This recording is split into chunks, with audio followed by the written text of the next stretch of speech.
I think we do need to talk about Laurel the lifter. I have an article in front of me which I've been reading, and it brings it home to me that we're not talking enough about Laurel the lifter. And part of this article, I think, had a very, very good point, and that is the labour of childbirth should be enough to state a case that biological sex is real and a biological man is not a biological adult human female.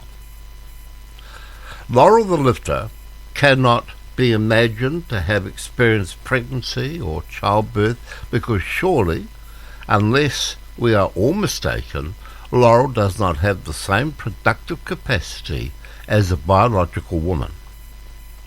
What Laurel can do is take hormones and do whatever being a woman means to Laurel in his little universe. All biological men can live as they please, love as they please, dress as they please, as free citizens. But the objective truth of womanhood cannot equal a man's subjective truth. A man is not a woman just because, I feel like being a woman. And that is where it starts, and that's where it should stop.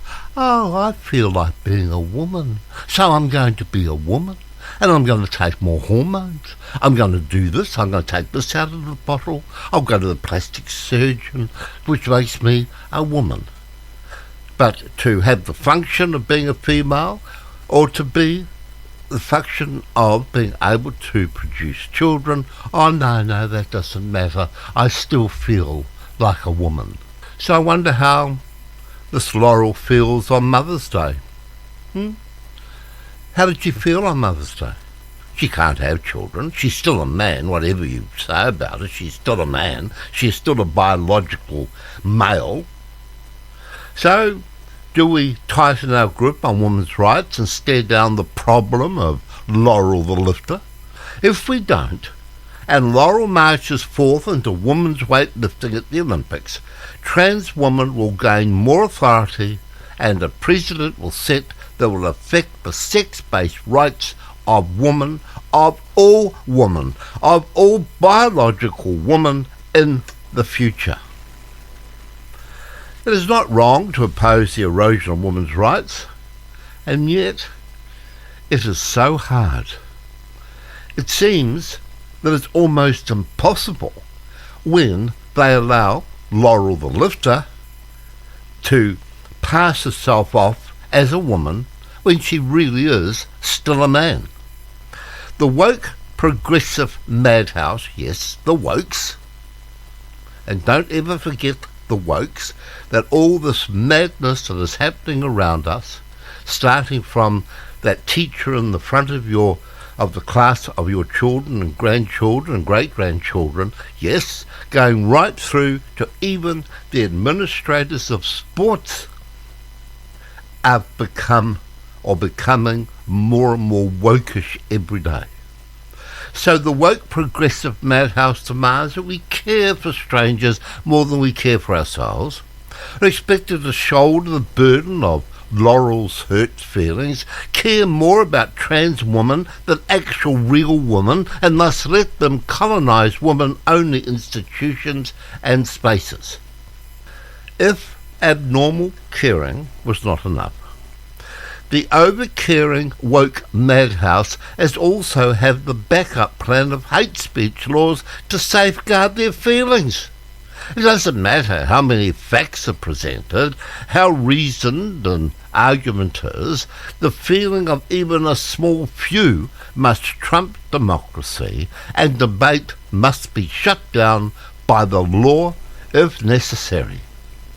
The ruthless, contemptuous modus operandi punishes people for saying reasonable things, and in the context of trans women forces unbearable compromises upon all real women. It's getting hard to say what is in our hearts. Nevertheless, we must say what it is in our heart. And I'll tell you what, on this radio station, I hope that I never ever stop saying what's from my heart, which I know from 80 odd years of living experience in not only the corporate scene but running many companies and employing many thousands of people over those years, that I haven't got some sort of grip on what true life is about and exactly what is good politics, what is good political policy and what isn't.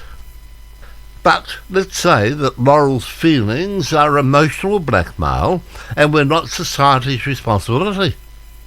People suffer worse things than hurt feelings, and not getting into the Olympics is not particularly a big deal when you're trying to get in as a woman into the women's team when you're really a man. I'd also make a wild guess that Laurel the lifter has a band of pleaders on standby to make sure Laurel gets what Laurel wants, so that there are no hurt feelings for Laurel. To hell with all the women who have trained all their lives for this moment. But Laurel the man who now wants to be a woman, who thinks she's a woman, can go along as a man looking like a woman and clean up because she's a man competing against real, proper, biological women.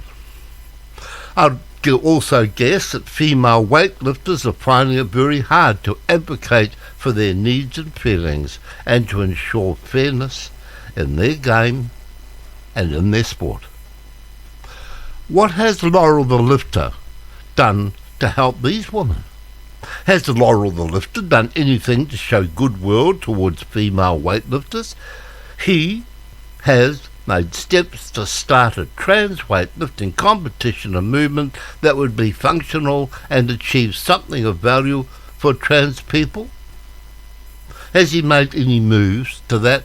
Oh, no. He feels like a woman. He says he's a woman, and he's making himself look like a woman with the help of those things out of that pill bottle. And to actually have a special competition just for trans weightlifting? Don't be silly. No, he's a woman, and he wants to join the woman and compete against women. After all, caring is really so important these days, isn't it? Ask any woke that caring is just so very important. But when you actually delve into the wokes, they couldn't give a stuff about caring. They are there for their own particular reason and their drive, and to hell who gets hurt along the way. It looks to us as though this has been a long cold turkey sandwich of Laurel weighing in, and to hell with everyone else. If this is only about Laurel needs, and Laurel's only intention is to sabotage women weightlifting, should the Olympics go ahead, we really should pray to our gods, whoever they may be these days, that they don't. What Laurel the lifter does in private capacity as a citizen is not the issue, but the moment is Laurel the lifter saying and disguising herself as a biological woman when she's not, that really does become a citizen's concern.